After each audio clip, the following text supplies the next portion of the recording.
Lord, alisin mo ko sa sitwasyong mabigat at problemado.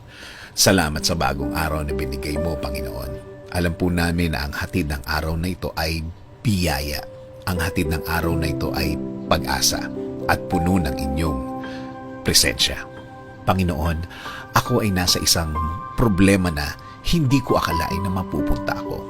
Dulot po ito ng isang maling desisyon at maling akala noong mga nakaraan. At hindi ko po akalain na lalaki po ito ng ganito. Problemang nagdulot na rin sa akin ng mga sleepless nights, Lord. Hindi ko alam ang gagawin. Hindi ko alam ang iisipin. Kapag naiisip ko na lumapit sa iba, parang pinanghihinaan po ako ng loob, Lord. Kaya kailangan ko na naman po ng inyong guidance, Panginoon. Bigyan niyo po ako ng sagot sa aking problema. Kailangan ko na po ito, Panginoon. Ibigay niyo po ang tamang tao na mag-aalis sa akin sa ganitong sitwasyon. Ilagay niyo po ako sa tamang lugar. Ibigay niyo po ang tamang pagkakataon, Panginoon. I-guide niyo po ako ulit sa problema kong ito. Make my path straight, Lord. Make my thoughts right. Make my heart placed in the right direction, Lord.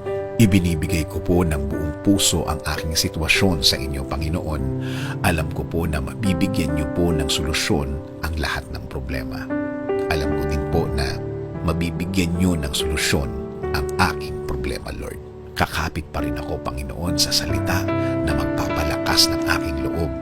Alam po namin na ang mga salitang ito ang magbibigay sa amin, sa akin, ng inspirasyon. Buo ang aking faith. Buo ang aking pagtitiwala at paniniwala. Alam kong may mangyayaring pagbabago, Panginoon. Alam kong darating ang kailangan kong tulong galing sa inyo, Lord. Kayo na po ang bahala din sa aking pamilya, Lord. Alagaan at protektahan niyo po sila, Panginoon. Ibigay niyo rin po ang pagmamahal na para sa kanila, Lord. Panginoon, salamat. Salamat sa lahat ng pagpapala. Patuloy kaming aasa.